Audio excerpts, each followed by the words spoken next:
You are now listening to the Here for the Truth podcast, hosted by Joel Rafidi and outermost. What's up, everybody? Welcome back to the Here for the Truth podcast, the cutting edge podcast for truth seekers. Week in, week out, we're having conversations with some of the brightest, most critical thinking minds that we can muster and find to provide awesome dialogue on a broad range of topics, always with the foundation of truth.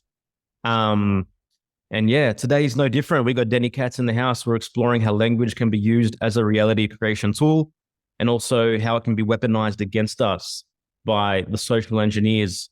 Also, just before we get into that, wherever you're consuming this podcast, we'd really appreciate it if you'd follow, like, subscribe, so you can keep receiving these episodes, whether it's Spotify, Apple Podcasts, or wherever else where it might be. That would be a huge help to us. And that's it. Enjoy this episode. All right, everyone. Welcome back to the Here for the Truth podcast. Today, we have the amazing Dani Katz with us. She is a visionary thinker with an uber expanded perspective. Dani has devoted her career to empowering leaders, disruptors, and rebel badasses with the tools, skills, and confidence necessary to thrive as sovereign, conscious reality creators. Her broad spectrum of practical experience and formal studies, including a master's degree in journalism, combined with a pronounced passion for the metaphysical, inspired her ever-deepening fascination with the energetic frequencies of words. Devoted to understanding how language programs the subconscious mind and creates the world as we know it, Dani's impassioned investigations led her to develop quantum languaging, a method of deconstructing and perfecting the myriad of ways, whys, and hows that words shape our every human experience. She's the author of the critically acclaimed bestselling books, Word Up, Pop Propaganda, and The Language of Betterarchy, a blueprint for uniting against tyranny. Dani, thanks for being here for the truth. Thanks, Joel. Thanks, outermost. Thanks for having me. No, it's a pleasure to have you here. All right, same old as always. We always kick this off the same way with first-time guests. We want to dive deep into your personal hero's journey. What were some of the major catalyzing, transformative moments on your path of greater awareness? Okay. Reading the Tao Te Ching was probably the first thing that shook me. Maybe the second thing. The first was doing LSD, which was the first intoxicant I ever took in graduate school. And that kind of opened up a whole different realm where I thought, oh, okay, maybe I'll be okay in this realm on this planet if this is an option for me. Then I read the Tao Te Ching. Then I quit my job as a Hollywood publicist and just backpacked around the world and did the whole Saturn return thing for a while. There have been so many. I mean, I tend to walk a shamanic path. So injuries, giant dramatic near-death experiences, all of those tend to quantum leap me into, more expansive realms on my path. Of course, 9/11, I was producing the news for KPFK at the time. So I was in the newsroom while that was happening. Wow. And I remember when George Bush had named North Korea as part of the axis of evil, and I didn't understand. And I was asking my news director, I don't get why North Korea. And he's like, here's the phone, call North Korea, figure it out. So that really, launched my unraveling of oh, wait, everything we've been taught is a lie. That's wild. That's unique. Yeah. What a unique experience. Yeah, I definitely had my Saturn return moment. I left in 28, when I was 28, to backpack around the world as well. So I totally feel you there. That's how we do it. Yeah. So real quickly, when your producer, whoever you said, was here's the phone, call North Korea, was that serious or I guess I'm a little confused. You got on the phone hey, can I speak to Kim Jong or whoever it was? No, he was call the American diplomat in North Korea. It was just these were the old days of journalism, right? Where it wasn't just do a Google. We didn't do Google searches. It wasn't like that. It was do your research, figure it out, have the conversations with the players involved. And that's when I found my way to the treaty that Clinton had broken, about these reactors for energy. But it was just, yeah, it's a realm. Journalism doesn't exist anymore. It's so funny that that's what I have my master's degree in, because it's just like such a dead industry where people used to do actual research beyond Googling headlines. When do well, I was gonna say, when do you think like this happened, when people just stopped and just start parroting these ideas that were given to them? I think, we studied the demise of journalism in journalism school. So like officially they said when newspapers started selling advertisements in the op-ed section was where we all of a sudden had a very obvious conflict of interest as for what was going to be printed in that section. I think it was the internet and like blogs, because before the internet, you had to work really hard to, develop your skill as a journalist, develop a voice as a journalist, sharpen your chops as far as research, develop relationships. It wasn't like everyone wasn't given a platform. You had to really work to be able to have a large audience to share your perspectives. But then blogs came along, and all of a sudden anyone with a typewriter and an opinion was putting their stuff out there, and those ideas were getting just as much play and consideration as actual journalism. So that's where I saw it really start to devolve, because the idea of journalistic ethics, the idea of presenting both sides and not editorializing everything, like that was all just kicked out the window. And then my guess is that to compete, combined with propaganda and all the other agendas, then journalism started to devolve to kind of meet that like lowest common denominator frequency of like hurling shit and insults and ad hominems. Yep. That's how I see it. Because I mean, it's a very specific skill and I guess art form, true journalism, isn't it? It's kind of a shame that that's kind of been lost. It's pretty heartbreaking to me to see it happen in real time, like on my watch, of like, oh, but there's this thing that I have a passion for and put so much effort into learning and cultivating, and it really doesn't exist anymore. Yeah. And the people that are doing, let's say, more investigative journalism, I mean, they get ridiculed online and they get, their reputations ruined.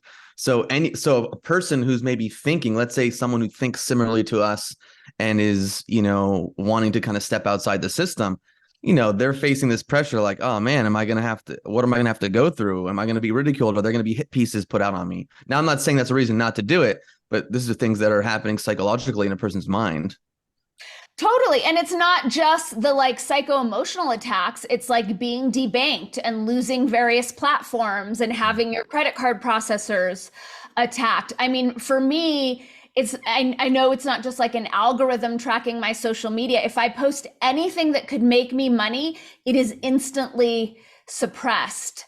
Yep. So it's happening on all angles. And then of course you have controlled opposition that's playing into like the useful idiots' egos. So you have journalists who have like a nominal understanding of what good journalism is, but don't understand the larger, like multi-leveled sham show. So then they're pulled in and given positions of prominence at the front of the room when they're being handled and running, controlled opposition and disinformation without realizing it. So it's a really muddy space.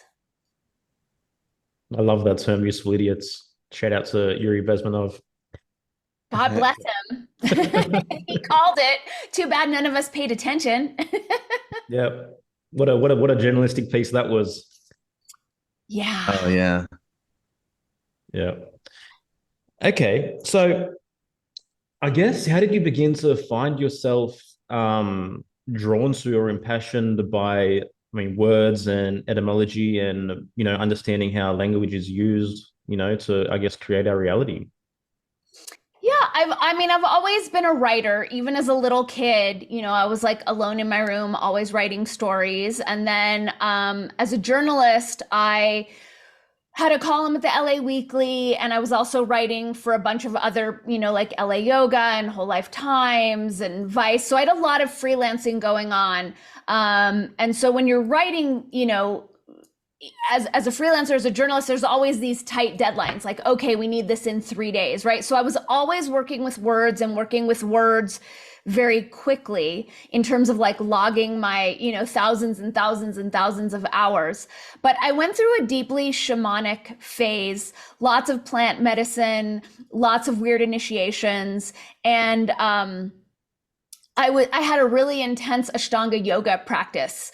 And I was doing like really intense, like kind of acrobatic moves every day that I realized on the flip side weren't very good for my body. So I went to bed one night totally healthy, and I woke up in the morning paralyzed, unable to move this arm, in a lot of pain. I had 5 compressed discs in my upper cervical spine. So I spent about a month on the couch, not really able to do much. And I just kept going back and forth to my bookshelf. And I found this book called Hidden Language Codes by R. Neville Johnson. I'd never seen the book. I don't know how it got into my library, but it was about this man who was shot point blank in the chest and died for a few minutes. And while he died, he downloaded these languaging codes. And he was able to see how language is operating on multiple frequencies and programming people as well as our collective reality construct. So after I read the book, I started to be able to see the languaging codes, and I would be writing on these tight deadlines, and the words were trying to engage me in a different conversation. And so for years I was like, no, shut up words, I have a deadline. And then I realized like, oh, I'm being invited into something much bigger. So I started playing with, shifting my own language according to the frequencies embedded and my understanding as to how they were programming me, and started to see a lot of shifts in my life. And so I, slowly I was asked to start to give talks and lead workshops. And it wasn't until like I was completely booted from journalism that I was like, all right, let me fully embrace this as my path. And so I consider myself a custodian of language, where I'm just really listening to language and its directives and the way that it's showing me how it's operating, where distortions have gone awry, how to use language as reality creation technology. I mean, the social engineers have known this for centuries. They go the distance to just convince us that language is just a communication tool and nothing else. So the way that I see it in terms of what's going on the planet is like, we can so very easily course correct and design a better game once we all start realizing that every word we are speaking, writing, thinking, sharing is operating as reality creation technology. Every time, no exceptions. Yeah. Can you, I guess, just expand on that? How can language be used as a reality creation technology from a broad strokes perspective for someone completely new to this kind of understanding? Yeah. And also just to piggyback on that, like when you were saying you were going through your experience, like what were the awarenesses that you were having as well in terms of like how language is impacting you in your life? The biggest one for me was seeing the victim consciousness that had been operating through me, and where I was sustaining a victim narrative through my words, through something as simple as, I can't afford it, or, I have to do X, Y, Z, and starting to understand like, wait a minute, the way that I'm talking myself is consistently harmonizing my frequency to the frequency bands of victimhood. Right. And understanding that the world operates as a feedback loop, right? So every word that I say, that I think, that I type is going into the morphogenetic field. All of ours are. And then the morphogenetic field amalgamates, right? Like what's the most input that I'm receiving? Is it fear? Is it, enslavement? Is it conspiracy theorists are evil, right? And then it goes about like directing reality to configure accordingly. So, right. So when we're speaking lack, when we're speaking limitation, when we're speaking separation, as so many people are being indoctrinated to do, those frequencies are going into that morphogenetic field, giving us a scary world, a world of scarcity, a world of lack, right? That's not how objective reality works, right? Plant a spinach seed and watch it proliferate more and more and more. The more leaves you take off, the more it's going to give you, right? The nature of this realm is abundance. But the way the social engineers have designed it, we are speaking enslavement frequencies all day, every day, and sustaining a world of lack, of separation, of violence, et cetera, et cetera. What is the morphogenetic field? So the morphogenetic field is an invisible field of energy that surrounds the planet that links us as a species. Like every species has their own morphogenetic field. We're all expressions, singular individuated expressions of a singular field of energy. But when you break it down, we are just expressions of one field of energy. You can think of it of like waves in the ocean. There might be a big wave, there might be a little wave, but they're still the ocean, just the way that the ocean is expressing. Yeah, yeah. So like, I think I listened to one of your episodes earlier. I think you were talking about what animal was cleaning sweet potatoes. Oh, yeah, it was some sort of primate. I never remember if it was like a monkey or an orangutan. But yeah, this is where we get the 100th monkey theory, right? And I think I know Sheldrake talked about it, and I also know Lyle Watson talked about it, so I'm not sure which one originated it. But it was like this primate in an island off of Japan figured out that like the sweet potato that was getting sandy from the beach, if she washed it in the ocean, not only would it not have sand, but it would taste better because it would be salty. And then all the other primates on the island started to do it, but then primates on neighboring islands started to do it. And that's where they realized like, oh, when we hit this critical mass, then the whole species is just caught up in that momentum, which is the beauty of awakening on this planet and all the work that we're doing is like it really doesn't take 100% of us to wake up and get it. It just takes critical mass, and that could happen at any second. In any second, that 100th monkey human could wake up, and then all of a sudden we all catch on because of the momentum. Yeah, you also see this too. Let's say pre-internet days and globalism is when pioneers would start thinking of new ideas, like different parts of the world, people would be starting to think about and write about similar things. So yeah, it makes complete sense to me. I mean, we see it in fashion, we see it in comedy, like we see it where it's just like we all think we're so original, and which we are, but like we're just tuning in to these larger frequencies that are being broadcast to all of us. Yeah, I mean, even just from a pure mythological standpoint, all these races that knew nothing of each other thousands of years ago came up with the same myths under different contexts, Yeah, totally. Yeah. Yeah.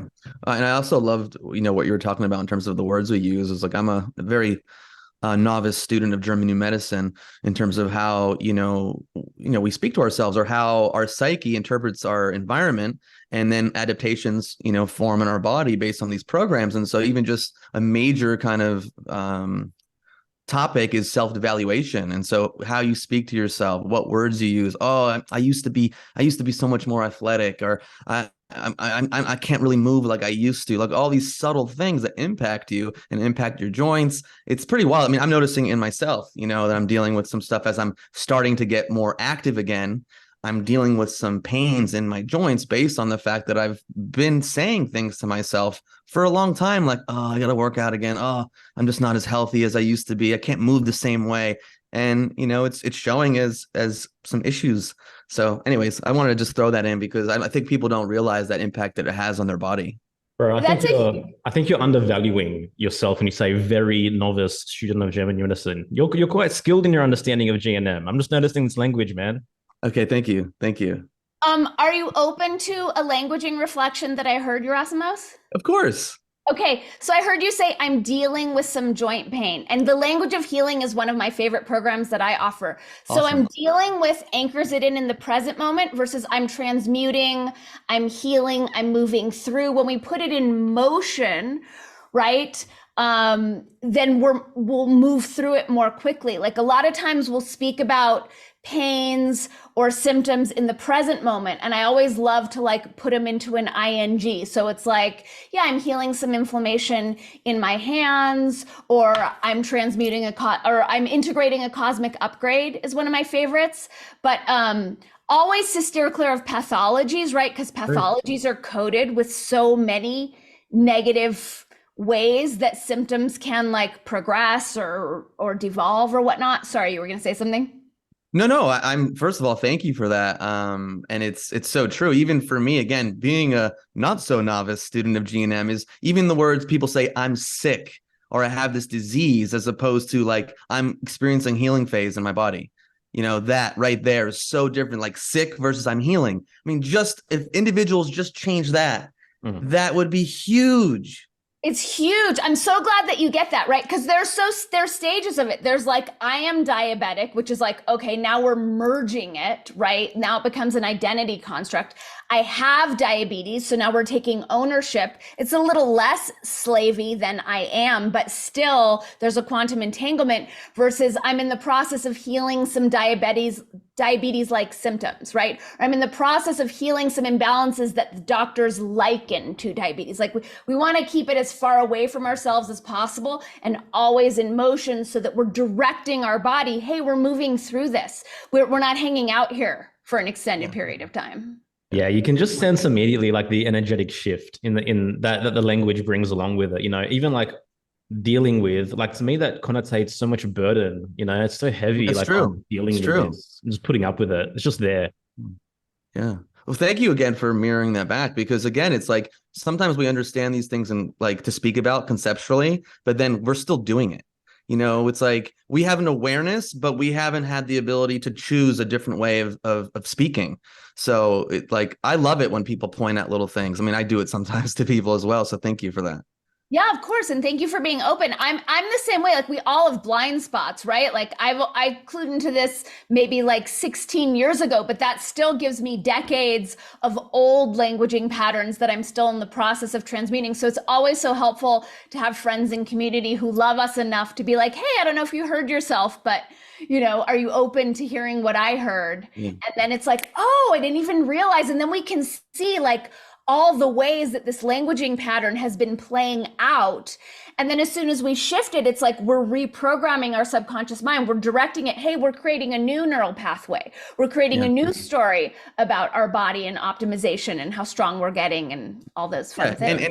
And even just this, like just one mirroring back, like planted a seed in me that I just know myself. I'm going to be more mindful in that regard. And speaking of words, I'm definitely stealing your use of the word slavey. I've never heard that before, so I'll be utilizing that in the future. Awesome. I love making up words and also empowering others to make up words and reminding them like we're creating culture. Like no one else has more ownership or possession of culture than any of us as individuals, which is like kind of my favorite thing to teach people. Like we can change the direction of culture. Like we have that power. We can change our language. We can add more words. Like there's no official adjective version of the word integrity in the English language. Think about the implications. Think what we're seeing in our culture. Like, is it any surprise that that word doesn't officially exist, right? So when we spot these holes that we see are holding our fellow brothers and sisters back, I encourage all of us to like gift the lexicon something new so that we're all creating culture in a way that, serves us. Is integrous the adjective version of it? That's what I use, and some dictionaries have added it in. Yeah. It's not, officially, not really. Yeah, because I've looked up that word, and sometimes it's like, oh yeah, that totally exists, and other times you're like, yeah, no, that's not the word. Yeah, exactly. Yeah, I wanted to say something else too that I love that you did, and I think it's a learning for everyone. Is like even just asking me, are you open to this? How many people will just go right in? Oh, you shouldn't say sick, or you shouldn't say I'm dealing with. You know what I mean? Like, but hey, are you open to, and then I'm like, oh, wow, I could be receptive to that. Yeah, thank you for noticing that. Like any workshop or course I teach, I always remind people, be sure you get permission, right? Because not everyone is going to be open. Some people, aren't going to be in a space. Sometimes maybe I'm too triggered to be in a receptive mode. It's always good because we don't want, one of the pieces that I teach is understanding the qualities of language and how every word either inspires expansion, contraction, or maintains neutrality. What we don't want to do is inspire people to contract and shut down because then they're not able to hear us, right? Their defenses go up. So if I just threw out, hey, you should say it like this, it's quite possible that your defenses would go up. Now you're in a contracted state. You don't feel safe around me. The rest of our conversation could be a little stilted. Yeah. And I don't like when people do shoulds to me. Like don't tell me what I should do, especially if I didn't ask for it. No, should is such in my paradigm, it's wrong use of will. Like should alleges that I have authority over you, which is completely wrong use of will. And I'm guessing we're all here running some degree of rebel consciousness. Mm-hmm. So when anyone tells me what I should do, I don't even hear the words trailing the should. Like everything in my body just goes, do not tell me what to do. Yeah, I agree. Erasmus might struggle with this. He's a huge grammar Nazi, and like any word that isn't a real word doesn't let me get away with it. Well, no, that's not the real word. It's actually grammar and proper punctuation and spelling. I just have that in me where I like to do things, like I want things to look a certain way. So I'm the same way. And is that being a Nazi, or is that being a custodian of the language during a war of words? Like, I am so down with Jordan Peterson right now. Like, it is important not to cede the linguistic territory. So I am what, Joel, you would also call a grammar Nazi, because it's like, if we don't safeguard our language, especially now, who will? So I do the same. If someone throws some weird acronym at me, or my pet peeve is in texting, like people truncate words, the hun, Hun. I'm like, hun isn't a word. And even if we were shortening it, that's not how you spell it. Like, so I'm that person too. Thank you, Erasmus, for holding it down for language. Yeah, no doubt. Yeah, wow. Joel, what's up, bro? Well, hey, Joel, you should start doing what we're doing with grammar. And well, I guess on that note, a kind of topical one right now, is this phrase anti-Semites or anti-Semitic, because it doesn't mean what most people think it means. There's so many ways we could go with this. Like, people don't understand what a Semite is, right? Which is a whole group of people from the Middle East, including ones that allegedly, don't like one another or have been indoctrinated to hate or compete. So there's that aspect. There's how the, racist hate mongering ADL uses it to shut down any intelligent discourse. So you criticize someone who might have Jewish heritage, and even though what we're criticizing has nothing to do with their religious practices or their heritage, all of a sudden we're anti-Semites. Like, you see it with George Soros, right? Like, he's my favorite example of this. Like, criticize George Soros, you're an anti-Semite. And it's like, really? Because he said that helping the Nazis steal possessions from the Jews was like the best time of his life. So I feel like that, just like racist, just like transphobe, just like sexist, these words don't mean what they used to mean. And they're just wielded to, divide and rule and have us hating one another. Yeah, it's like conspiracy theories. It's just a way to shut people down from having any type of like open discussion and to communicate ideas and to critically analyze. It's like, I don't need to do any of that stuff because I could just throw this single word at you and walk away. Exactly. It's wild. Yeah, well, it gives people like rationale to bypass proper thinking as well, because, this word means something according to the majority of people. So that gives me a way out.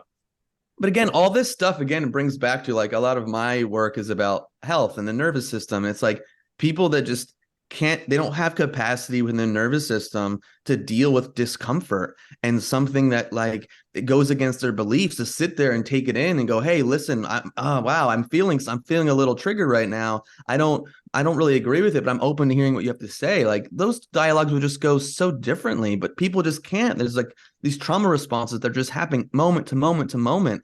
And I just think so much inner work needs to be done for things to shift. I agree. I really think that's the core. And it's unfortunate how they're trying to outlaw triggering, right? Like, we don't want to make anyone uncomfortable. And it's like, well, if we're not uncomfortable, how will we know where we need to heal, integrate, and grow? So the way I see it is an attack on personal evolution, personal empowerment, and personal transformation. And again, like, I won't enable that shit. So I feel like I'm doing a public service by triggering people, not without compassion, not deliberately, but if the way that I speak triggers you, good, you're welcome. Why don't you go look at that and do whatever healing necessary, so you don't need to feel like you need to micromanage other people, which is just a losing proposition. Yeah, you make a good point there for sure. Yeah, sorry. There you go. Well, I was just going to say, so speaking of words, because I see it a lot, and I'm curious your opinions. I mean, I have my opinions on it, but like people saying they won't say good morning, they won't say understand, they'll say understand or grand rising. And I just have a part of me that's like, just Shut the no. fuck up. I do. I'm sorry. Like, I can't. Like, intention matters. It's different if I said, good morning, Dani, but like, I don't know. What are your thoughts on intention behind certain words? And I'm mixed. I know what you're talking about for sure. I still say good morning. I still say understanding. I mean, my thing with understanding, and I respect mostly I respect people who have the discipline to be so on top of their own languaging patterns to have made the switch. But I always go back to like carrots and sweet potatoes. And it's like, they're not lesser vegetables because they grow under the earth. So part of that for me harkens back to the demonization of darkness, of the underworld, of anything Plutonian. And really, if we're going to get real with it, the feminine, right? So for me, I feel like I respect carrots. I respect sweet potatoes. I don't have a problem with understanding. If we're talking like maritime law and court, that's a whole different ball of wax. I don't play that game at all. But yeah, I mean, I get it with good morning. It's just not my paradigm, right? I respect if that's how people want to roll. That's not how I'm rolling. Yeah, no, I couldn't have said it better myself. Yeah. I mean, I guess I'm not sure how to phrase this, but like, does the shift really start with the language? Like, can someone still be using the same language, but like have psychological awareness and development to still be able to use the words and like and not impact their trajectory or the reality that they create in the same way? Like, what's underneath the words, that's happening? Like, someone can just shift all the words around, but still be incredibly psychological, immature, and very bypassy. Yeah, 100%. And some people can be really irresponsible with their languaging and also live like happy, successful lives. Yeah. So, I mean, I think some of us came here for mastery and we all came here for different reasons and they're all super valid, right? That hasn't been my case. For me, it's been like getting very granular with how I'm programming reality. People, like there's the secret stuff where it's like, oh, I'll just throw out these affirmations. But if those affirmations are running contrary to my actual belief systems, it's not going to work. So I could say, I'm millionaire mindset and, money flies out of my butt every time I poop. But if I believe that I'm unworthy of wealth and abundance at a fundamental level, that incongruity is not going to work. So the way that I use language and the way I work with my clients on a coaching level is like, we use the upgrades to find the holes, right? So if I say I'm worthy of love and affection and I want to cry, or I feel like a fraud, great. Then that languaging upgrade just illuminated a part in me that is needing healing, that is needing reconfiguring and integration. So for me, like my focus it's not manifestation, although I think that's wonderful. It's empowerment. The people I work with, it's about empowering them to create reality as they choose, to not feel enslaved to any construct, be it the matrix or a job or marriage or whatnot, and to, authentically create our lives as we want and choose. And so that really entails coming into congruity with our beliefs and our desires, and bridging the gap between what we say we want or think we want and how we're talking about ourselves or how we're talking about our future. So I don't think there's any wrong way to play the earth game. Some people came here to be victims. Some people came here to be psychopaths. Some people came here to be optimized, planetary superheroes. It's the last group that I'm talking to and supporting so that we can create something new here. Well said. Well said. Self-esteem. Yeah. It's everything. It's like Erasmus was saying, like people who don't have the ability to hold the discomfort of a different belief because they don't have a strong sense of self. They don't have the self-esteem that says someone has a different idea and you're still safe and okay. Until we get that part, like really that like foundation, I don't see humans making these leaps that I know we're all, hoping and envisioning that they're going to make. And that's why I've turned my attention to teaching teens and homeschoolers so that they can have that foundation, so that what we're going through right now, what we're transmuting, doesn't happen on this planet again. Yeah. Can you talk about that? Because I remember when I first saw your post where you do a course for propaganda for teens and teaching them about language. Like I think I shared it immediately because I was like, this is really cool, because again, having younger people understand this and planting the seeds early on is so important.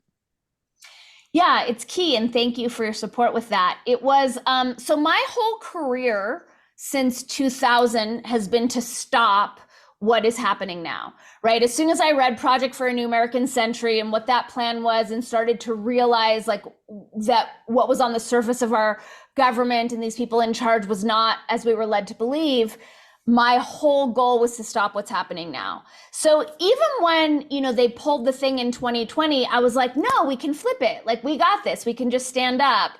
And I was surprised that humans were so quick to kneel and love their enslavement. So after they installed Chairman Biden in the White House, I was like, all right, the adults have chosen their timeline. Like, my efforts have failed. They're gonna do their enslavement thing. I'm going to focus my attention on the teens. And I'm always going for root causes. So the way I saw what was going on, with the pandemic was like, this is a propaganda war. Like, this is all a war of information. And if people were hip to how propaganda works, none of this would have succeeded. So I was invited by a homeschool group in New York to teach a class, and they asked me what I wanted to teach. And I was like, let's do propaganda. So, 2021 was the first time I taught that course, and we were using the Bernays book as the textbook, which is a great book, but not fun for kids and a little bit dated. Mm-hmm. Yeah. So then I created my own textbook called The Illustrated Guide to Propaganda. And yeah, the gist is just to teach teens media literacy, propaganda techniques, because once we know how they operate, they don't work on us. And then at the same time, teaching them, like, building their critical thinking capacities. And then the most important part, well, not most important, but also to build their self-esteem and build their confidence in their own ideas. I'm always saying to my class, I don't want you to agree with me. I want you to just think on your own. Like, I welcome pushback. I just want to see that you know how to think. And if these things, are rubbing up against your core values, great. You know what's best for you. So big part of it is like teaching the teens how to recognize their core values, recognize their priorities, have confidence in their own opinions, their own authenticity, and not take all the bait that runs this whole control matrix. That's amazing. So powerful. So much respect, for putting together something like that and, actually actioning that and walking that path. I think that's so needed right now. Thank you. Yeah. What are some of the key, like, without giving away, I guess, the course, like some of the key, I guess, propaganda techniques you encourage people or teens to look out for, in media? I mean, they're all the usuals. This week, we're focusing on lack, limitation, and not enoughness, right? This constant indoctrination that you're not enough or you're too much, so you need to buy this thing. I think understanding groupthink is a really important foundation, and empowering the teens to stand in their own unique individuality and to develop the core self-esteem so that it's okay if they feel uncomfortable if they're not going along with the group, and to know that they're not going to die and they're going to be just fine. All of the divide and rule techniques, a lot of them coming through the language, otherization, demonization, dehumanization. We can't do harm to people when we're recognizing our shared humanity. We can only do harm when we've removed that from the equation. So teaching them about name calling, labels. I mean, there are just so many. We're learning right now about problem, reaction, solution, and teaching them how, like, the social engineers already have the solution in mind, but they'll drop something in that convinces the public that they want to ask for, either a civil liberties takedown or, a mandated medical intervention or something. There are so many. I mean, I'm teaching them a lot about victim consciousness. That's something really important to the parents with, identity politics, social justice and whatnot, and teaching them like there's really no value in victimhood. But at the same time, always honoring their free will. Like if that's how you want to roll, that's fine. But just know there's no such thing as an empowered victim. So when we're running victim consciousness, we are not resource. We don't have agency to change our lives and our world for the better. So just breaking all those things down in a really granular way and using the media that they're taking in, their TikTok videos, their favorite songs, teaching them about the lyrics, and we're singing over and over. And how are we programming ourselves? Is it, like, I'm a loser, baby, so why don't you kill me? Like how many times did we sing that song? I'm a loser, baby. Like, yeah. What song's that? Yeah, Beck. You might be a little young, bro. It's okay. Okay, fair enough. It was Beck's breakout hit. Yeah. I'm a loser, baby. No. Why don't you kill me? Right. I need to Delete. I don't. Yeah, exactly. Yeah, so you must have like a field day, and maybe you don't do this because you have more important things to do, but like observing exchanges on social media.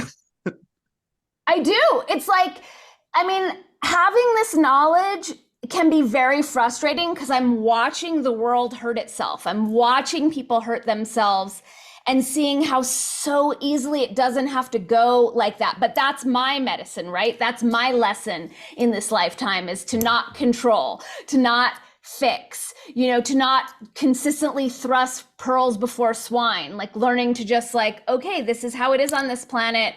All I can do is put out my courses, put out my books, put out my videos, and trust that they'll be embraced in divine timing. Now, a short break from the episode. Have you considered becoming a member of our community, Friends of the Truth?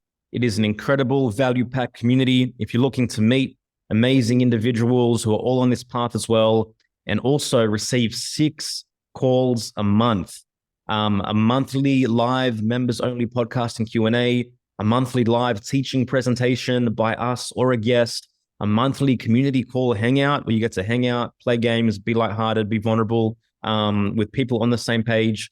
We have an astrology update call every month with Sarah DeHaven, a nervous system tune-up call with Dr. Sophie Fletcher, PhD, and also a monthly German New Medicine study group hosted by Melissa Gray. There's always something going on in Friends of the Truth for you to dive into, for you to interact with, for you to lighten the load and just take a moment to be real, connect with real, amazing human people who get it.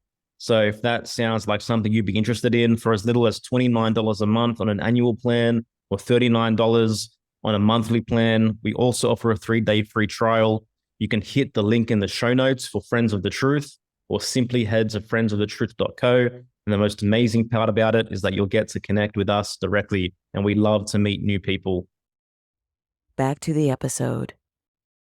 Yeah. I think about my own journey, and like, I remember in the early days, like I would get into these like 10-hour back and forths on Facebook or some platform. And, I just moved away from it because obviously I had other things that I wanted to do and focus on. And I like to observe how people engage in comments. I rarely, have back and forths on social media just because, I don't know, it just doesn't work for me in the comment thread.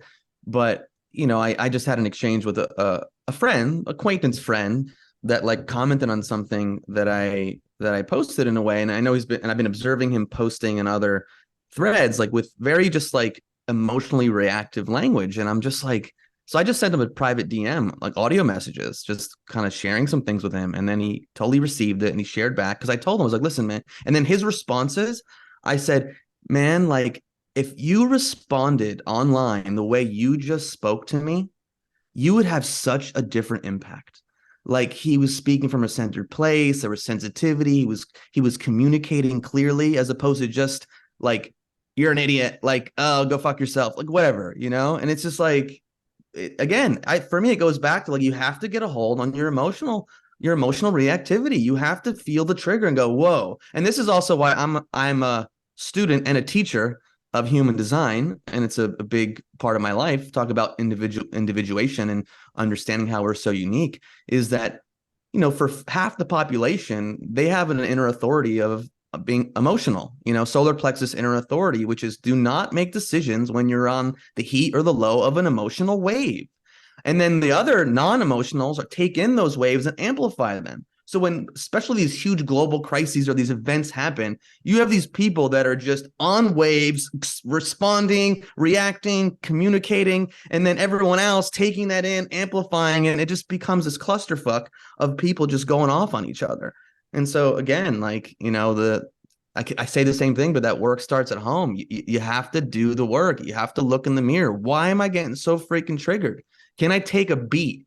It's like the great Viktor Frankl quote, between stimulus and response, there is that space. Within that space lies our ability to choose, and our ability to choose, determines our freedom. And so can we create just a little bit more space between the stimulus, whatever that is, whatever words someone's sharing with us, and just take a beat before you just immediately launch into a reaction?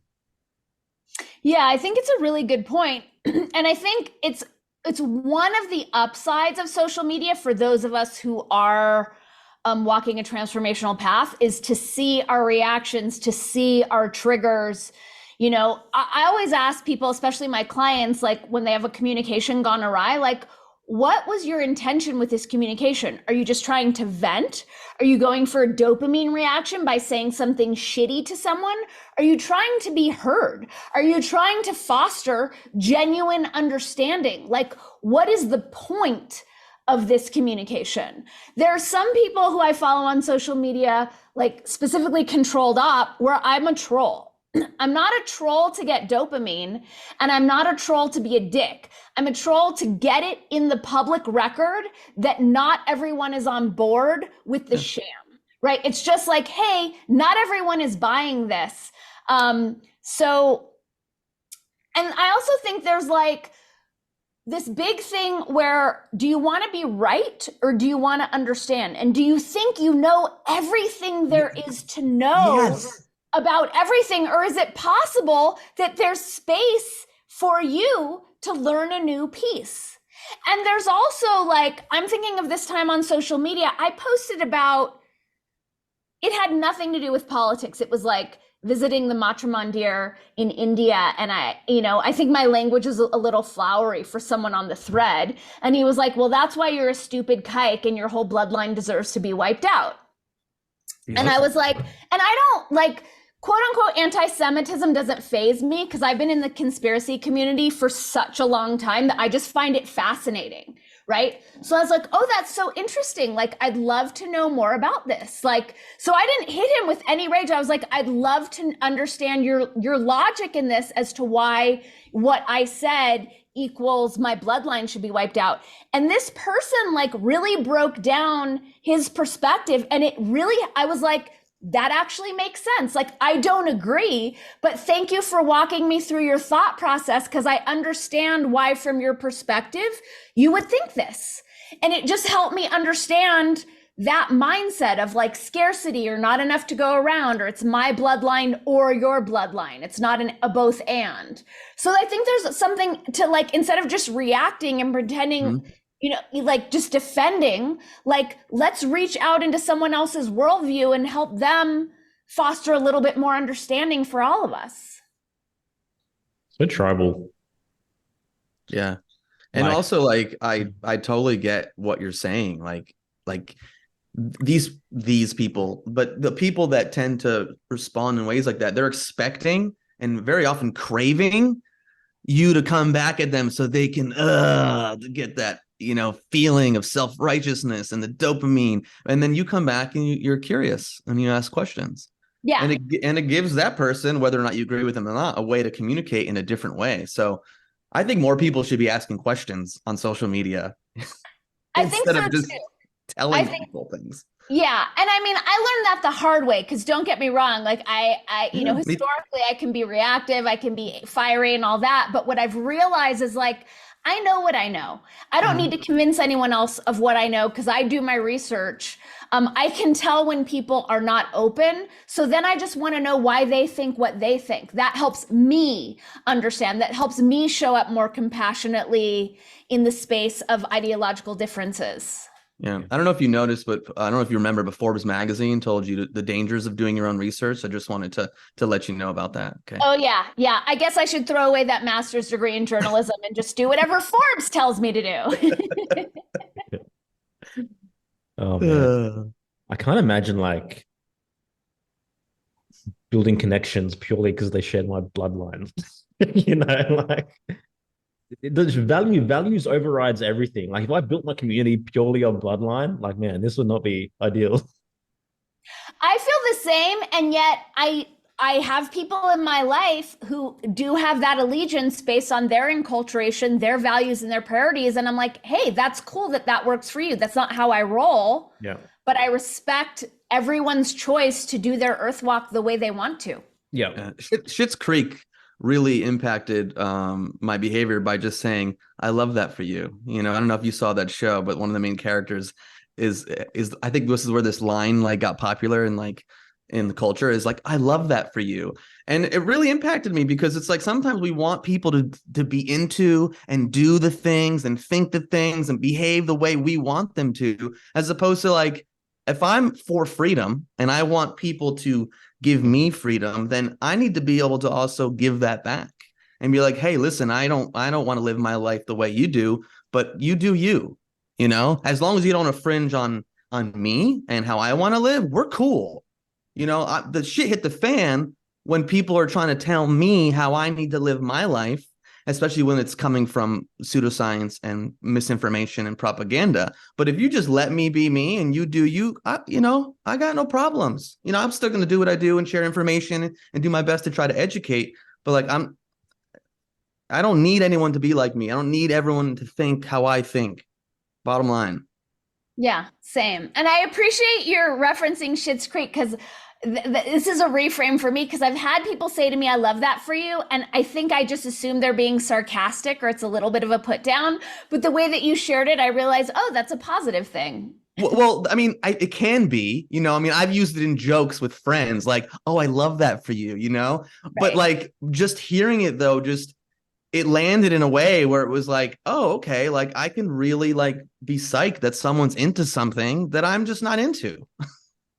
Yeah. You're so passive aggressive, bro. Yeah, totally. I love that for you. Danny, can you dive into this whole concept of fixed and fixity and verbing nouns? Something I've heard you get into, which I thought was pretty interesting. Yeah, so this is a technique that I'm still unpacking. So thanks for asking about it. So in my new book, The Language of Betterarchy, I've delineated the 10 precepts that help us recognize hierarchical languaging, because hierarchy is not something made of like bricks and mortar. It's an abstraction, right? And it's only sustained through our language, through our thinking in hierarchical thought forms or paradigms or whatnot. And so fixity is one of the precepts of hierarchical languaging. We were talking about it earlier with passing symptoms, right?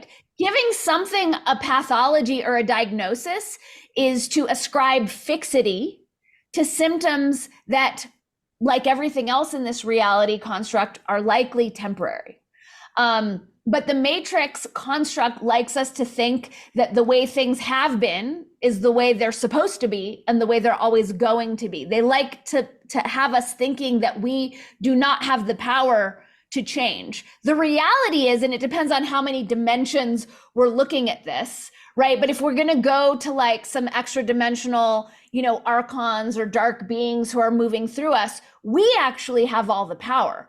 Humans are creators, right? The matrix construct is not, but they, you know, one of the ways that they convince us that we do not have the power to change things is by convincing us that things are fixed. Take the two-party system. Everyone says an independent will never win. That languaging right there is us doing the work of the social engineers for them. We are choosing to enslave ourselves with this fallacious notion of of impossible. Just because it hasn't happened yet does not mean that it can't happen. We can change anything in any moment. And I think it's really tied to our fundamental misunderstanding of time. A lot of us have been indoctrinated to believe that the future exists of its own accord. It's just waiting for us to get there to clue into what it portends. We are creating the future in this moment now.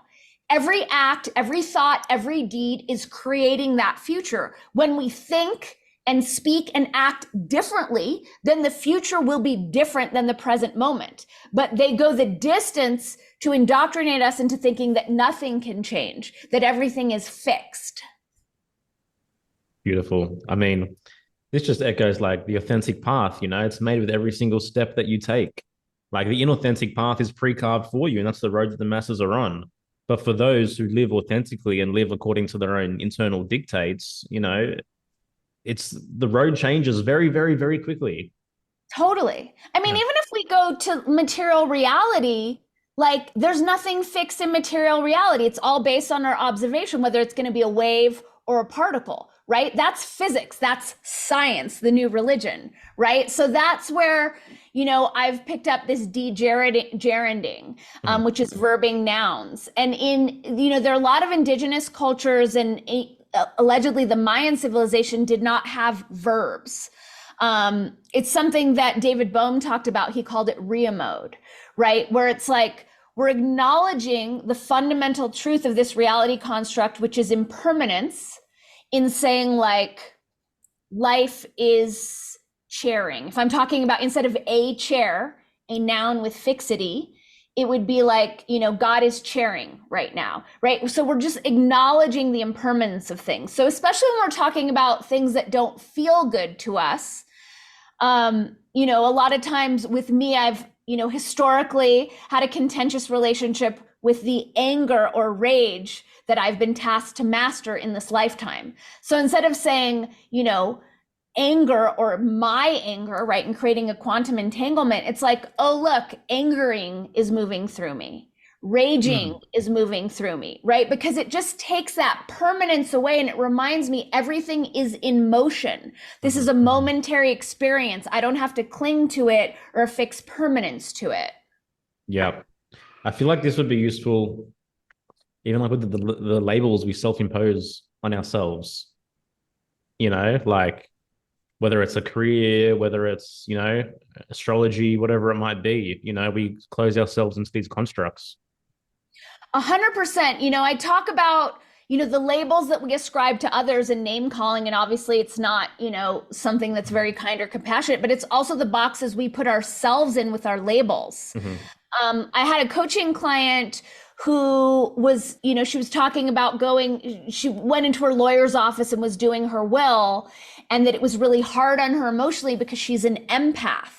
And I was like, okay, well, empath is one identity construct, but there are many. And it sounds like in that instance, identifying as an empath wasn't really helping you alchemize the situation or optimize the situation. So what if instead of being an empath, sometimes you're empathing, sometimes you're not empathing. We empath as a verb, set in setting where it works for us. We don't tether ourselves or handcuff ourselves or victimize ourselves to an empath identity that isn't working for us in a situation where empathing is not the best identity to take on. Does that make sense? It definitely makes sense. I mean, my mind's just racing right now. I'm like thinking all the nouns that I use and how I can verb them. So, well, get back to you. Generator. I'm a generator. Oh yeah, I'm generating. Yeah, generating. Or generatoring. I'm generating. I'm generating. Yeah. I'm scorpioning. That's good. Yeah. I'm curious how that is though, with something that, again, a system or astrology that obviously inherent in it is you're being put in a category as opposed to like something that's like a different emotion. You know what I mean? Right, but even as like, I mean, I talk about the soft bigotry of astrology, and it's the identity construct that for me I'm still clinging to as an Aquarius, right? So it's easier for me to say, like, in a moment where I'm not being as compassionate as the moment calls for, well, I'm an Aquarius, and it's like, well, that's not Oh yeah. very compassionate. I can tap into other parts of my chart. You know, Totally. I do move through. When I was in utero, I moved through Scorpio, I moved through Sag, I moved through other charts. So it's like, where are we using these identity constructs as an excuse? And is this a situation where cancering might be a little bit more appropriate? Totally. Yeah. Yeah. It's so true. I can behave like a manifester, like a projector, you know, like a reflector if I need to. Like those parts are there. Yeah. No, it's true. True. I think about all the times I've used I'm Gemini nature. It's just as opposed to I'm Geminiing in this moment. Totally. Yeah. I mean, I think astrology is the great frontier for us to play with this in terms of being able to tap into the strengths of other planetary bodies and star signs when appropriate. Yeah. Yeah. No more excuses for not focusing, okay, Erasmus? What'd you say? No more excuses for not focusing. Need to see that Okay. Capricorn. I'm Geminiing. I know. Yeah, I'm Capricorning. I don't think I have Capricorn anywhere in my chart, but I'll pull on it because it exists out there. I'm the same with Virgoing, like calling in the Virgoing. Yeah. I have Virgo in I'm Virgoing in 3 planets. This is great. No, what I love about this though is like, it's just now automatically I know how my brain works. Like I'm going to be thinking, because I like to observe communication again, because I'm Geminiing often. Communication is big for me and important. I love to see how I use words and how I communicate, and when I do, I reflect often back how I have. So this is just like more food for thought, and yeah. I'm really excited to see how it's going to impact me. And like we have natural tendencies, but ultimately all the archetypes exist within us. Exactly. And what it's doing, it's just giving us permission to choose what's going to work for us moment to moment. Authority, you can't spell authority without author. What it really means is our God-given right to author our lives however we choose in every moment. So it's not like we're going to relinquish all identity constructs. I love being Aquarius. I love identifying as an Aquarius. It's just like, is this identity working for me in this moment? And because we're making it up as we go along, it's like, okay, well, if this identity construct isn't working in this moment, you know, like being a 5/1 and being projected upon all the time, how can I rewrite that story so that I'm not a victim to my design? Yeah, no, I agree. It's so interesting to think about for sure. I think it's the cause of so much suffering, the labels that we cling to. Like everyone's looking for an identity. Everyone's looking for some kind of construct where they feel safe, they feel seen, they feel validated. It's like, go beyond that. Yeah. I see it so much in like, this is a little edgy example, but single mothers, where it's like, okay, is self-identifying as a single mother making the task of motherhood easier? Is it lightening your load? Does it have you feeling good? Or are you attaching that descriptor to your mother identity as a means of collecting pity? Every woman knows, like it's very individual. And I know women who identify as single mothers and don't feel victimized to the task of mothering, but it's just being really honest with ourselves of how we're choosing to write our stories. Is it adding burden? Is it lightening our load? You know, there's so many descriptives we could use to describe ourselves. Are these descriptives helping you live the life that you want to be living and embody the version of yourself that you want to be embodying? Well, we just create these ceilings for ourselves. And it's like our vision can't go beyond the ceiling that we've placed there ourselves. You know what I mean? And the moment you begin to question that, it's like, oh, maybe I am capable of more. Maybe something else is possible. Maybe there is more out there for me to receive. Do you think there's a natural unfolding process though? Like almost you have to start with, okay, I learned my astrology, I learned my human design. Like it's allowing me to know myself better. It's allowing me to get more grounded and then and as opposed to skipping over, you know, it's like it's the whole idea even now with like when you think of individualism and collectivism, it's like the I came before. We don't just skip the I and then go to the we and discount the I. It's like we build on that. So when more people behave from the I authentically who they are, and give their gifts in the world, that ultimately impacts the we, as opposed to now, fuck the I, it's all about the we, your rights don't matter. You know what I mean? Like, it's like this building process. So I think of it the same way. Like, I learned astrology, I learned human design, like I learned so much about myself. I've attached to some of these identities, and now I can maybe evolve past it and create more space and expansion. Does that make sense? Yep. It definitely makes sense. And I totally agree. It's like Picasso had to learn, to be like an amazing artist before he could throw it all away and just do the cubism thing. I'm a student of Claire Graves' spiral dynamics. So that really resonates with me, how consciousness evolves,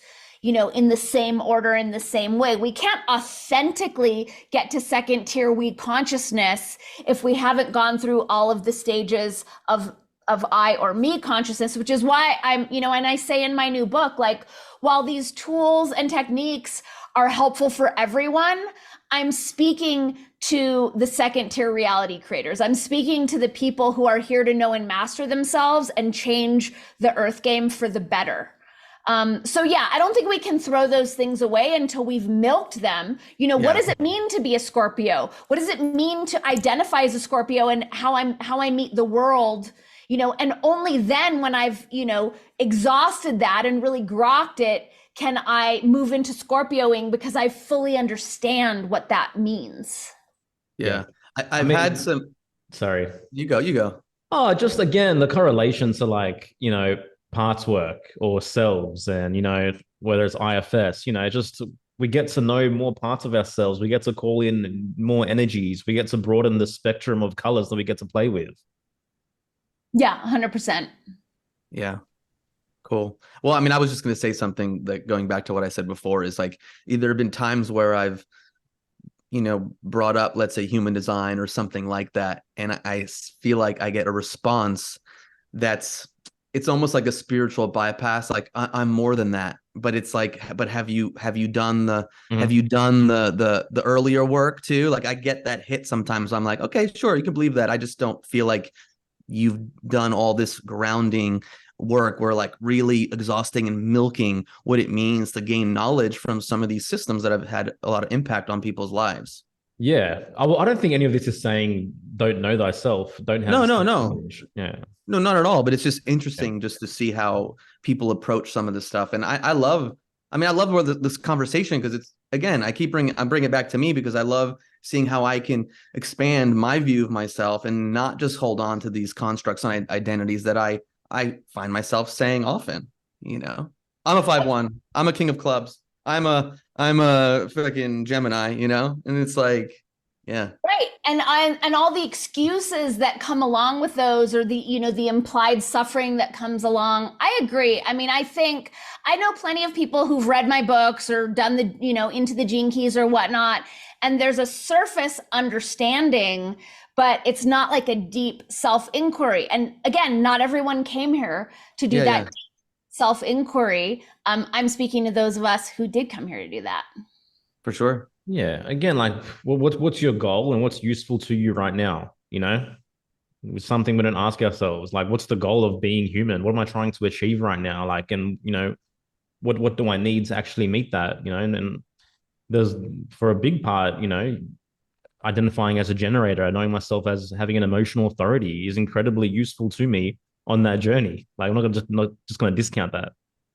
No, human design has been so helpful for me. The 5-1 piece was helpful, but also understanding my open crown chakra has been so helpful in understanding where things can go right with romantic relationships, and how easy it is for, like, when someone else defines the relationship, how I could just be like, oh, okay, you're my soulmate, or it's this, it's that, and realizing, no, that's open crown chakra. Like, very, very, not use it as an excuse, but just as a tool for me to manage myself.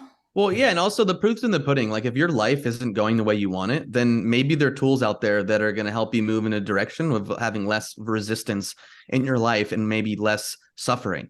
It's not like we're not going to experience suffering at all, but like, maybe you can have 50% less. Maybe you can have 30% less and, maybe have better relationships or not respond in that text or that email when you could have just taken 24 hours and then realized, oh, I didn't have to send that email. And then because I sent that email, this whole chain of events occurred that caused me to lose my job, that caused me to lose my relationship. You know what I mean? So I think like how we're conditioned and how we're influenced by our environment and other people is very, very beneficial. And that's what I really love about the human design experiment. I agree. And I also think another piece is because we have this like sanctioned victim culture, right? What Godside calls the oppression Olympics, right? Where people get social credit for suffering the mostest. And it's like, can we get quiet enough to realize like, wait, is victimizing myself to this translating to a joyful lived experience? Like beyond just getting social credit or likes or whatnot, like, how do I feel in this identity? That was a big piece for me because I wrote for the LA Weekly for 10 years and it was like this literary tool of like all the terrible things that happen or all, like all the foibles. And when I stopped using that as a literary tool, I realized like, oh, I've painted myself into a corner because of all this programming of talking about my life and realizing like this isn't translating into the life that I want. So getting honest, because I think that larger like social engineering tactic of nudging people towards victimhood, it's so important for us to question and being like, is this translating to a life that I like? Yeah. Slowly being conditioned to receive based on need, not on ability. And so all of a sudden everyone's like, how needy can I be? Because then subconsciously, oh, I want to receive more. Exactly. It's like if I throw a big tantrum right now in this group situation, everyone's going to come and shower me with compassion and pity. Yeah. But if you go and achieve and succeed and do things differently than the masses, like the crabs in the bucket, all those people will be pulling you down. No. How dare you? You can't do that. No, but stay here, be a victim with us. Yes, exactly. Yeah. Exactly. I want you to dive into the rise of the word trans in our culture and how that is impacting the agenda of the social engineers. So the way that I see it, and I see the whole LGBTQ plus, I don't even know what the new version is, movement as a psyop, nothing to do with how I feel towards gay people, anything like that. But in talking about the movement, so I see it starting, and I will get to the trans piece, but I think it started with the taking of the rainbow, right? And there's this meteorological event that belongs to every human. And then the social engineers at Tavistock are like, no, we're going to take it away from humans and give it to this small marginalized group as a symbol of their oppression, right? Same thing is happening with the word trans.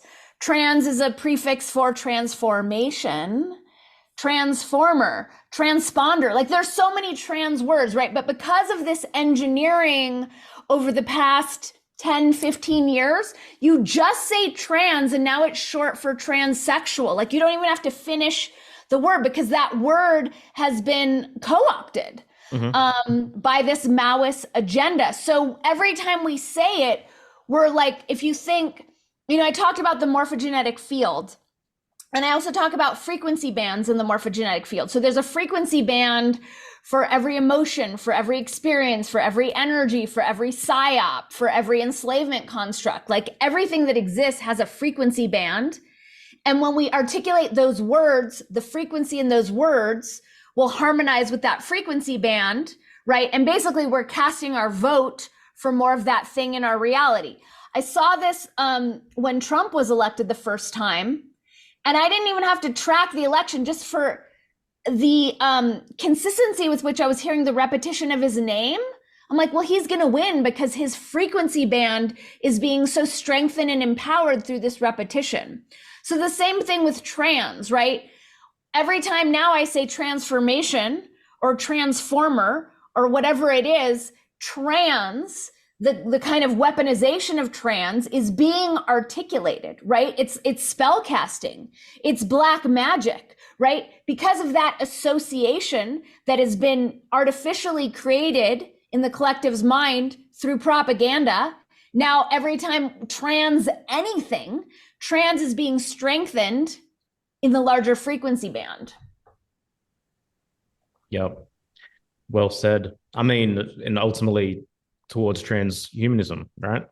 100%. Like that's what the real trans is. Mhm. But we have this, it's like they're using the trans op and trans people, you know, as minions of this really dark plan. It's why it's so painful to watch in terms of the specifically the LGBTQ plus psyop, but really all of them, Black Lives Matter, the women one, all of them is just like watching people sign on to disempowerment because they haven't broken through the indoctrination and the propaganda that wants to paint us as victims. Like, nothing pisses me off more than being told like that I should, you know, give someplace my money because it's a women-owned business. It's like, no. You're not going to ghettoize my gender with that bullshit. We don't need to be disempowered with your pity. Talk to me about the quality of the product or the service and leave the disempowering nonsense out of the conversation.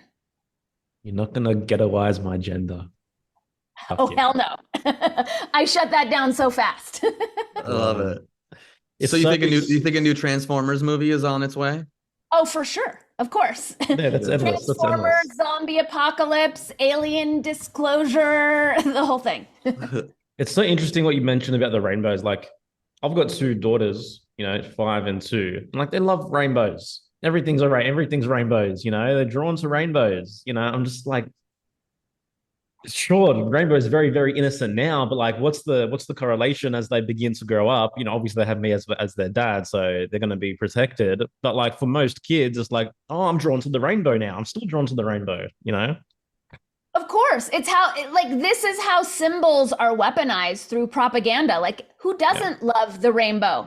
But you know, one of your girls turns 13, wears a rainbow sweatshirt to school. People are going to perceive that as some sort of gay statement, LGBTQ statement, not because of your daughter's intentions, but because of how the rainbow itself has been weaponized as a symbol. Same with the fist. Like, we see the fist with Black Lives Matter and women's stuff, and it's like, that's communism. Like, that's just straight up communism. And just because people don't know that as they're using the fist doesn't mean that those frequencies aren't being empowered. Yep. She's never going to school, but yep. Well, when you're ready, we'll send her the Denny's, propaganda course. that's it. Yeah. Propaganda school for sure. Like, what's your vision? Like, more for you in the future? Like, do you want besides your books, do you want to evolve and maybe like even like a school? I don't know. It just made me think like something else. Like, well, I'm curious what's on your plate. Thanks for asking. I love that question because it's been, you know, one of the trickiest thing for me is the more I understand about how rigged the world is, like how it necessarily changes my career goals for myself. So like even my new book, people are like, oh, you're going to be, you know, New York Times #1 bestseller on Oprah. And I'm like, I don't want to limit myself. And I know how that game is played. So I'm thinking differently. So right now, I'm in the process of digitizing my homeschool curricula so that they're available to parents and teachers without needing me to teach them live. That's like my, you know, most immediate thing. What I really, really, really want to do, and I have been trying to get collaborators on this for a decade, is I want to do a whole animated series. Like, do you remember Schoolhouse Rock? Yeah, I mean, I know the name. I just can't picture it. There were like little songs and animations about like math and civics and grammar. And I realized like Is this another 80s classic? 70s. 70s, okay, sorry. Sorry, go on. But really, like there was like, they had a song Conjunction Junction to teach kids about conjunctions, or 3 is the magic number. Yep. So I want to do these with like all the conspiracy stuff and have like little animations and songs, also teaching kids like sacred geometry and math and astrology and moon cycles and real history and, you know, the power of our words. So I want to, because I feel like one thing that the conspiracy theorists, and God, you know, bless us for the way we've been doing it, but it's like having an angry person just yell didactic information into a camera gets super old. And like the mainstream is not going to pick up on that. And I feel like it's time where like we've all taken our nerdy research as individuals to its outermost limits. I mean, sure, I want to know what's going on in Antarctica and all of that, but it's like we're going to have to bring the mainstream up to speed at some point. That is going to have to happen. And I think if things were more fun and more entertaining with characters and storylines, it would be easier to get the mainstream to avail themselves to information that will necessarily shatter their worldviews and challenge their comfort, right? So if there was a character in these cartoons that was like also having a hard time swallowing this, who was like a relatable kind of everyman, because I think a lot of times like we'll feel stupid. Like when I figured out the whole Dalai Lama thing was a sham, like I felt really dumb.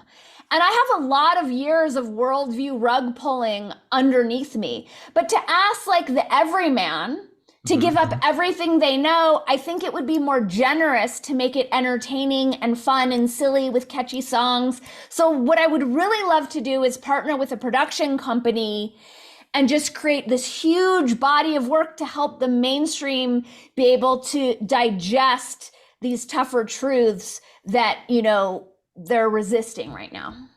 It's happening. Yeah. It's happening. Yeah, it is. It is happening. And again, it's like using the techniques that the social engineers use, but in a positive way. You know? Yeah, I mean, we spoke about that with Connor Boyack, the creator of the Tuttle Twins, you know, positive propaganda.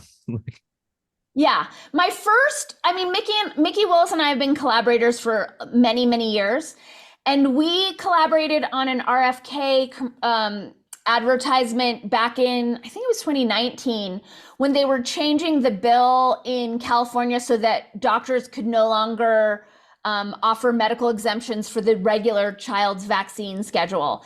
And so I pitched 3 different ideas, and one of them was this animation that I was like pulling so hard for, but instead we went with like a dude talking to a screen the way we normally do. So like I've been trying for such a long time, and I'm very excited for this to catch on and to magnetize the Just Right collaborators to do this. I mean, I have my spazzy Spot the Propaganda puppet shows that I do. But I would love to work with people with like acting chops and, you know, the ability to do different voices and just make it a lot more playful, because the information is so scary and dark. And I feel like it's just going to be kinder to deliver it in a way that isn't so scary and so like, oh my God, we're all going to die. I definitely feel like, you know, amongst those who I consider leaders, that there is a shift from having to deconstruct, you know, what's going on in the old reality into like, okay, let's just build, let's just construct, let's just create the new. Yeah. And I'm excited. Like I've just been kind of like, okay, can we get to the rebuild? Like the demolition is boring. Let's get to the rebuild. And that was why, you know, I put out this new book, The Language of Betterarchy, because it's like, this is the fundamental tool that we can use to enact all the change that's calling for us, because I think it can seem very overwhelming. Like, okay, we need to redo, you know, the financial system, the academic system, the judicial system. Like there's so much, the whole media, where it can see like, oh my God, that's too overwhelming. I'll just like tap out Netflix and chill and get stoned and pretend that I don't notice that there are any issues. But since everything on this planet emerges from our language, it seems very simple to me. Well, let's change our language so that our language is vibrating at the frequencies of true empowerment, equality, peace, abundance for all. And then what emerges from that language will necessarily reflect those values and those energetics, because that's how reality works. Yeah. How long has your book been out? The recent 1 month, 4 weeks. Awesome. I love it. Hey, I hate to backtrack a little bit, but I found this super interesting. This whole concept, because another one I think would be an easy one for people to understand and to untangle, this gender affirming care.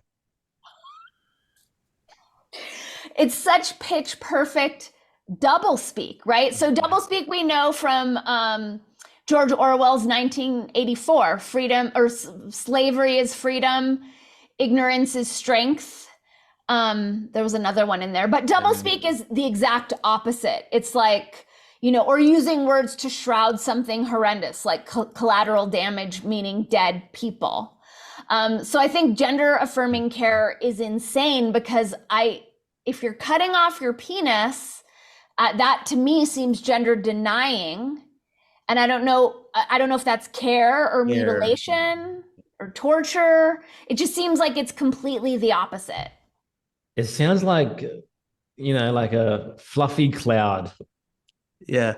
Like I think of it, for me, when I hear that, I go back to my childhood and I just see a Care Bear like shooting shooting light out from their fucking heart center. Yeah.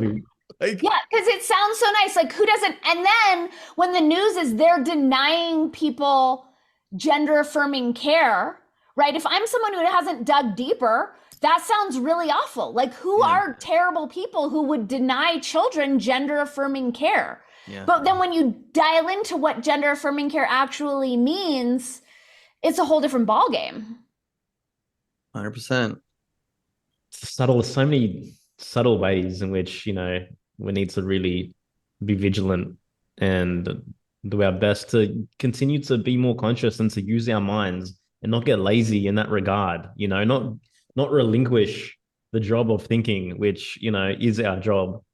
Yeah. But this is where, again, like authentic, you hear this word all the time, authentic shadow work comes into play because most people are good.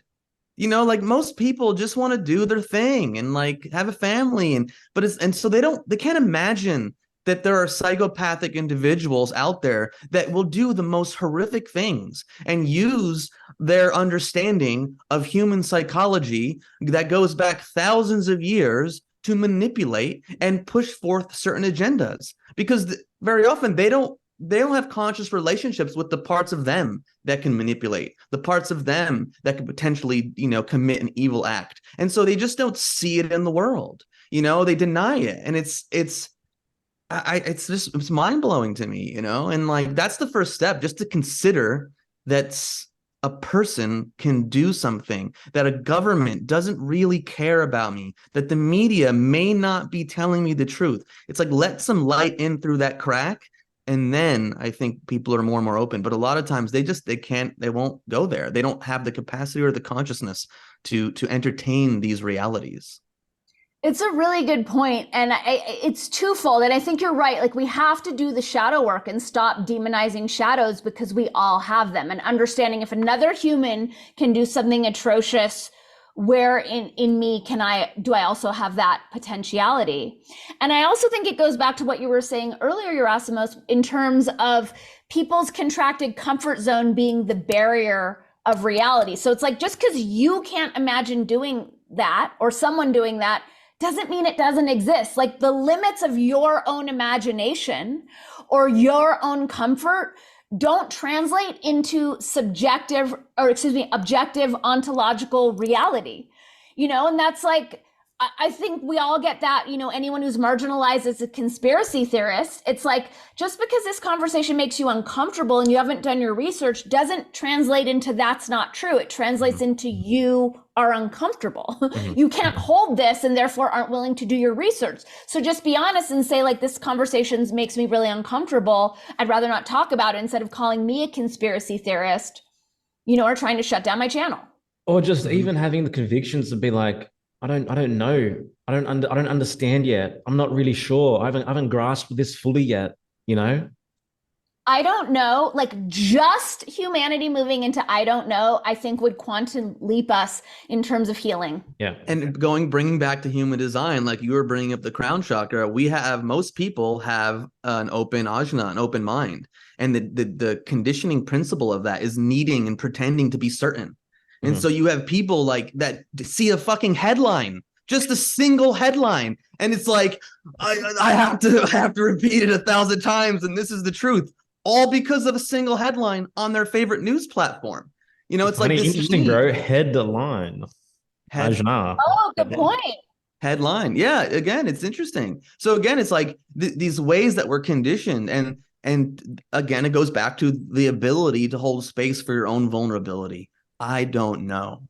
I'm uncertain. Okay. That is a vulnerable statement, a vulnerable place to be. That is a fucking high self-esteem statement. Yeah. It is. And it's also like you have space to just be like, I don't know, I don't really know. And I'm open to learning, or I'm open to challenging my beliefs. Yeah. As opposed to not allowing that in, combating someone else, pushing back, being self-righteous, even though you have done zero, you can say, research. It's also being in the feminine, right? Like we talk about, especially in like our spiritual communities, the return of the divine feminine is about like chicks in charge, right? Or priestesses wearing chiffon. And it's like, no, it's how we've all been taught to think and perceive reality from the masculine mind, why we're uncomfortable in the unknown, why we're uncomfortable with I don't know, because I don't know is fundamentally feminine. So you have someone like Hillary Clinton, in the Oval Office and claiming to know everything. That's not a return of the divine feminine. That's not a healing of that imbalance. That's an exacerbating of that imbalance with the fake optics of putting a vagina in the oval. So like for me, like when we come to like, and I think that's really the crux of it, is understanding how we've all been fucked over by quote unquote patriarchy or by hierarchy in terms of blinding us to moving into more feminine ways and means, intuition, mystery, the underworld. I don't know those things. Awesome.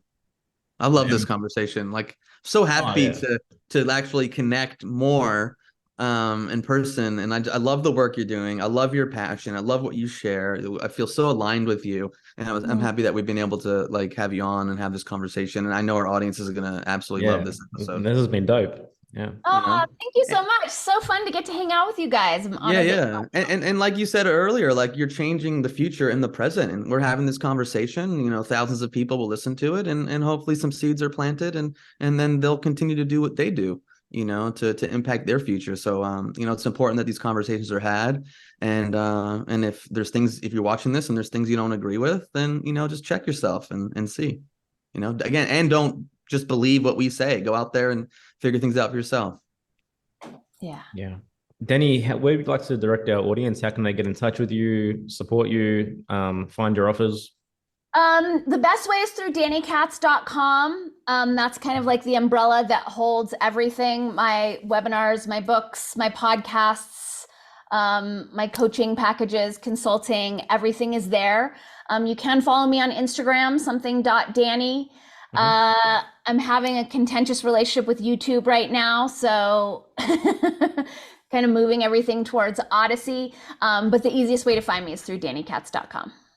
Amazing. Absolutely love this dialogue. Guys, thank you so much for listening. We appreciate it, and we'll see you next time. Take care. Smoking mirrors, I'm seeing through the illusion. Waking up in a time they think you're in a delusion. Somebody set the alarms, cause they be too busy snoozing. I'm in a DeLorean, fast forward and never